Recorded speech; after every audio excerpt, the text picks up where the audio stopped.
The project is starting to show us more areas that could really develop into, low risk, high probability targets with potential for world-class mineralization. I still rank it as number one of things I've seen out there that could deliver multiple massive discoveries. There's a very large audience globally amongst the existing shareholders, being Teck and Newmont, obviously for what we're doing here, but many others are paying very close attention. The Financial Survival Network. Now more than ever. The Financial Survival Network. And welcome. This is Financial Survival Network. I'm your host, Kerry Lutz. We're getting a sponsor update from our good friends at Coppernico Metals. CEO Ivan Bebek is with us now. Ivan, it's great to have you back on. It's been a while, and I know there's a lot of things going on right now. Yes, absolutely. It's been a very busy summer. As quiet as it seems with the share price, we don't stop in the background. We don't sit on our hands and wait for things to happen. We're always moving forward. In the case of Sombrero, this is a 10-year buildup to something that could be spectacular. There's a lot of news coming from the project here to do with permit advancements, as well as some more surface results to expect here in the coming weeks. And then we start to showcase all of these findings as we go into Beaver Creek in September, which kind of kicks off a very, very, very busy marketing schedule through the fall. The project is starting to show us more areas that could really develop into, low risk, high probability targets with potential for world-class mineralization. What keeps kind of coming back off the page each time we take a look at a new target is the scale and the great potential for grade. So, I still rank it as number one of things I've seen out there that could deliver multiple massive discoveries. There's a very large audience globally amongst the existing shareholders, being Teck and Newmont, obviously for what we're doing here, but many others are paying very close attention. When you look at things through the lens of an explorer like ourselves, and you start to look at, things from the lens of the majors, you see a big variance in there isn't very many world-class big swings out there that have the potential for grade that could deliver that profitable mine that could be around for multi-decades like this. So it has its appeal. We've had a chance to continue to strengthen our relationship in the communities. We're 10 years in. We're making some serious headways there with various people through the communities in the region. And so that goodwill that we're earning, and something that we're very passionate about, bringing in the agriculture to this region in the Andes, is really starting to show an improved relationship through neighboring communities. And that's something that's very, very important to us. We took on a lot more than you would see with a typical junior, because the impact of an explorer, from mine is found is going to be multi-generational to the people there. And we take that very serious. So we're very proud of that. And we're looking to add quite a bit more in the region.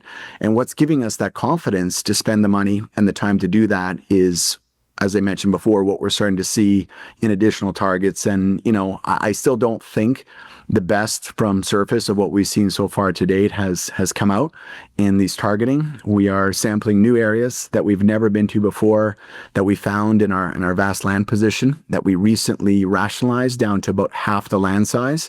This was a very serious effort by us. Once we got our social access in the region, we got a chance to kind of suit up and get people out in the field.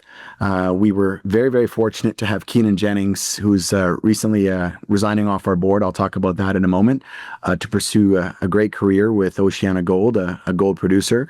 But he actually went down and did the screening in the area of 100,000 hectares. This is the former head of exploration for BHP, the largest miner in the world. So getting his input and his feedback was imperative on deciding which ground we should keep and which we should relinquish, which we've done. This strengthens our bottom line. There's some ground that we're staking that we've discovered in that process that is quite impressive, to say the least. And we'll see what samples do this fall from these new areas. But it's a very active land position now from what it was about 6 months ago, because we're in the region. We got a chance to go and screen all of this ground, and we're starting to find compelling new targets and build out a real serious pipeline. All right. So are there any permits that you're working on now obtaining? Yeah, so in my most recent interview that I've done, which was about a month ago, I talked about we're very close to filing a very lengthy permit that would give us access to about 200 drill pads that would cover the areas now, including Furaso, which is the historical drilling area, as well as the areas such as Tipiconcha and Coscabamba, areas that we were limited to drill in our polygon. And just something for everyone to take away from that whole program that we've done. We brought out a world expert of skarns, and he came out and reviewed the data, and he came back with an impressive view of the scale of what's here. And his advice was keep drilling, and we certainly adhere to that. And we just see where we're vectoring towards some of the sweet spots in these skarn systems. And in the coming weeks, you'll start to see more of what I'm talking about, as there's some very, very robust areas that we haven't drilled and explored yet that really offer that probable potential. And what's exciting about them is not that they're fully exposed, but the windows that are exposing the mineralization also correlate extremely well with the geophysics that are done, the electrical and magnetic currents that we use to see what's reflecting or what's conductive beneath the surface. So a lot of exciting results to come from there. This is barely the beginning. I wish I was drilling in one sense because there's so many targets to drill, but I'm actually quite happy in the other sense that we're not, because the copper market sits around $4.30 a pound spot price.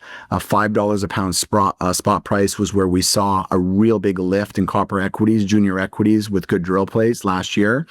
And so we feel we're headed towards that market sometime later this year, more than likely in 2026, and timing our drilling, whether it's our choice or the permitting that's putting us into that position, is going to coincide really well, where we'll be able to drill some of these exceptional targets and with this new knowledge that we've gathered as we go into that year.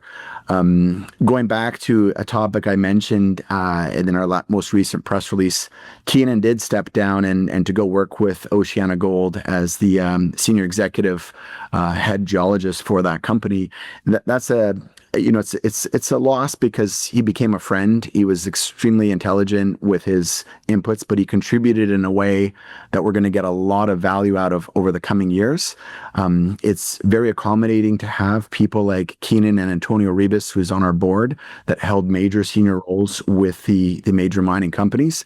But at the same time, it's best of luck to Keenan. I've learned so much from him, and we're going to take that forward and keep our relationship over the years. And we probably work together again sometime in the future. From a management perspective, we are really excited, and we've mentioned that we are considering to go into the US here in the near term. This is not driven by any challenges of Sombrero. This is driven by opportunity to be transactional before a major run in commodities. And we have looked at numerous projects, and thank you all who've seen these interviews that have sent us them. And we've got some really good tier one assets in the US that we're pursuing. Our goal with Coppernico was to build out a portfolio to mitigate geopolitical risk or delays in permitting or anything of that sort, timelines that we can't control definitively, and also to get as much as we could in our company before we saw a major lift in the commodity cycle. We've seen the majors start to perform. We've seen mid-tiers pick up considerably. None of this is finding more mines necessarily. There's good performance in the bigger companies. It puts a big spotlight on drill plays, which will be the next leg of this mining bull market. And I think it really starts to pick up steam this fall, going into 2026 and beyond.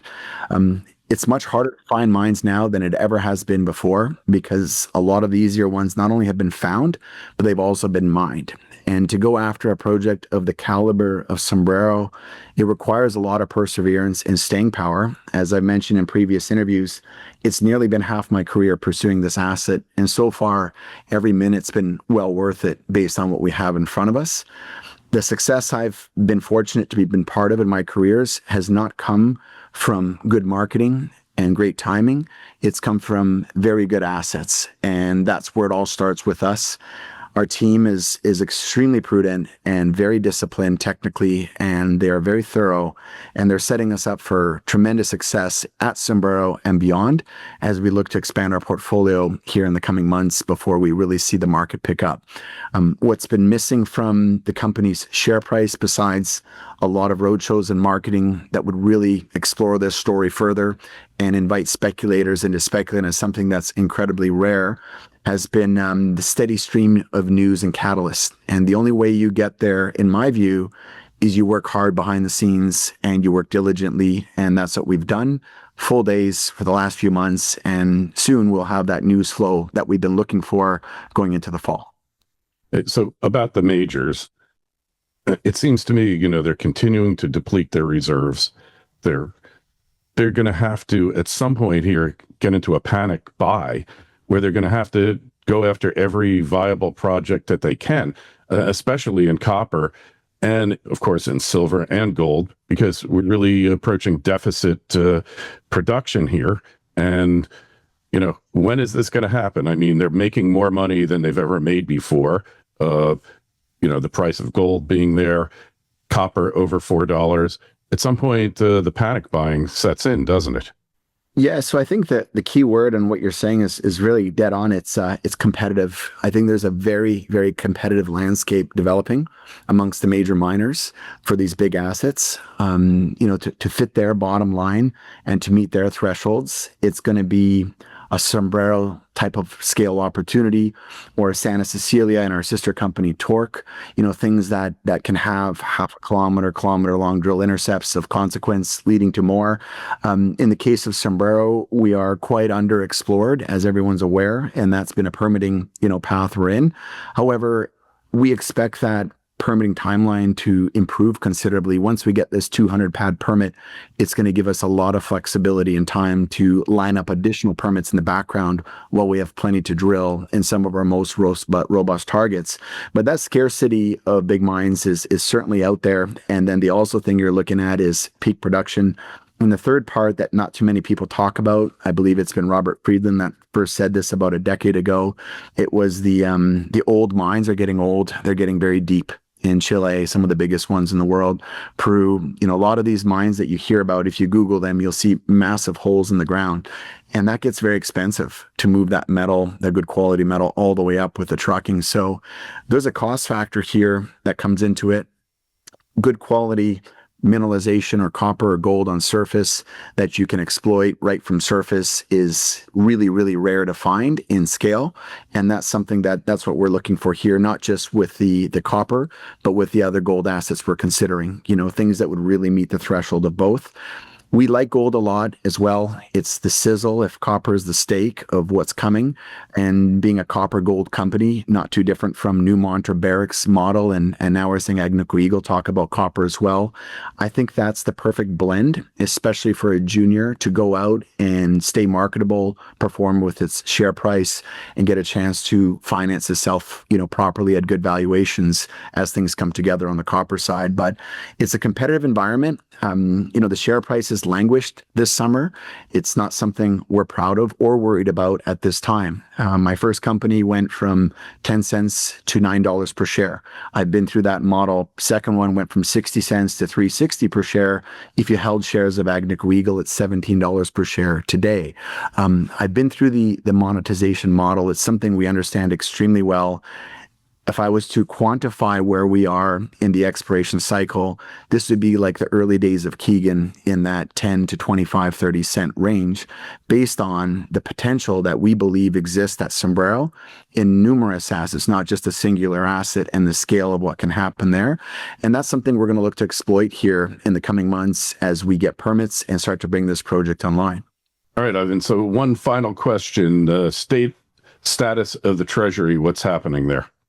Yeah, so we have 11 months of working capital, and in the next 11 months, there's going to be significant advancements in permitting. There'll likely be some acquisitions that get announced in with the company, a chance to really perform with the share price well before we need to raise money again.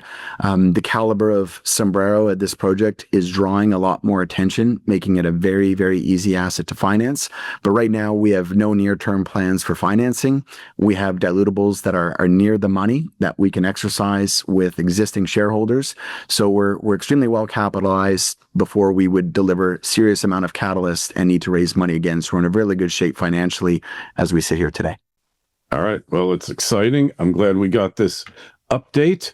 And I suggest everybody go over to CoppernicoMetals.com, sign up for the updates so you can keep track of this emerging story. The ticker symbols in the US, looking at CPPMF, and of course in Canada, COPR. Ivan, we will talk to you again real soon. Thanks for giving us this update. Thank you very much. Pleasure being here.